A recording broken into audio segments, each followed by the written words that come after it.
নমস্কার বন্ধুরা, সুজাতা কিচেনে আপনাদের সকলকে স্বাগত। আজকে চলে এসেছি আপনাদের কাছে যে রেসিপিটা নিয়ে। রেসিপিটা দেখেই বুঝতে পারছেন, হ্যাঁ, আজকে চলে এসেছি চিংড়ি মাছের মালাইকারি রেসিপি নিয়ে। আশা করি চিংড়ি মাছটা অনেকেরই, প্রায় সবারই চিংড়ি মাছটা খুব ভালো লাগে।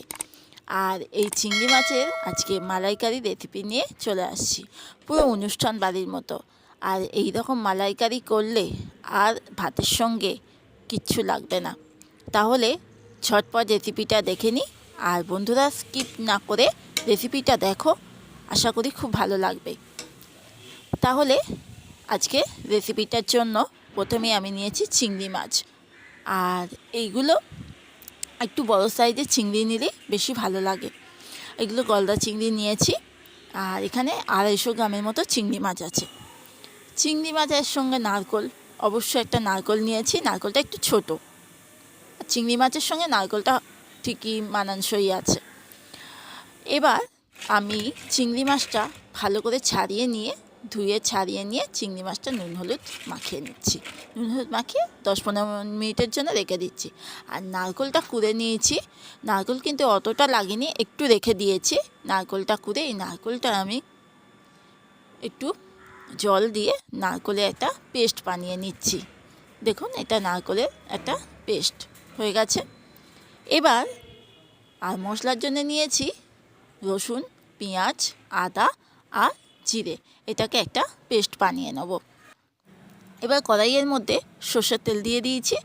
সর্ষের তেলটা গরম হলে চিংড়ি মাছগুলো দিয়ে দিচ্ছি। চিংড়ি মাছগুলো কিন্তু বেশি ভাজবো না, যেহেতু মালাইকারি চিংড়ি মাছগুলো একটু নেড়ে চেড়েই কিন্তু নামিয়ে নেব। চিংড়ি মাছটা প্রথমেই বলছি, বেশি যদি ভেজে ফেলেন তাহলে চিংড়ি মাছের টেস্ট কিন্তু বদলে যাবে। চিংড়ি মাছটা দেখুন, একটু নেড়ে নিলে কি চিংড়ি মাছটা বেশ লালচে লালচে হয়ে যাবে আর সুন্দর দেখতে লাগে। দেখুন, এবার চিংড়ি মাছটা একটু নেড়ে চেড়ে নিয়েছি। এবারে আমি নামিয়ে নিচ্ছি, আর ভাজার দরকার নেই। এবার চিংড়ি মাছগুলোকে আমি নামিয়ে রেখে দিচ্ছি। আর কড়াইতে যে তেল থাকবে সেই তেলের মধ্যেই আমি, দেখুন, আর তেল দেবো না, আর পুরো সর্ষের তেলেই রান্নাটা করব। এই তেলের মধ্যেই আমি দিয়ে দিচ্ছি তেজপাতা, শুকনো লঙ্কা, গরম মশলা, একটু গোটা জিরে, ফোড়ন দিয়ে দিচ্ছি। ফোড়নটা একটু নাড়াচাড়া করলে একটা সুন্দর গন্ধ বের হবে। ফোড়নটা দেখুন বেশ একটু নাড়াচাড়া করেছি, সুন্দর একটা গন্ধ বেরোচ্ছে, আর কালারটাও চেঞ্জ হয়ে গেছে ফোড়নে। তখন আমি মশলাটা দেখিয়েছিলাম, বাটাটা আমি দিয়ে দিলাম। আর ওর মধ্যে দিয়ে দিচ্ছি পরিমাণ মতো লবণ। এবার পরিমাণ মতো লবণ দিয়ে তার মধ্যে দিয়ে দিচ্ছি পরিমাণ মতো হলুদ দিয়ে ভালো করে নাড়াচাড়া করছি। দেখুন, নাড়াচাড়া করতে করতে, আর গ্যাসের ফ্লেমটা অবশ্যই একটু আস্তে রেখে দেবেন। আর এদিকে দেখুন, নারকেলটা আমি কিন্তু ভালো করে ছেঁকে নিয়েছি। নারকেলের দুধটা দেবো। নারকেলের দুধটা ভালো করে দেখুন, নারকেলের এই ছিবড়াগুলো রেখে দিয়েছি। আর এই নারকেলগুলোর দুধটা বের করে নিয়ে এবার মশলাটা যখন কষা হয়ে গেছে তখন আমি একটু পরিমাণ মতো চিনি দিচ্ছি, কারণ মালাইকারিতে একটু চিনি না দিলে কিন্তু খেতে ভালো লাগে না।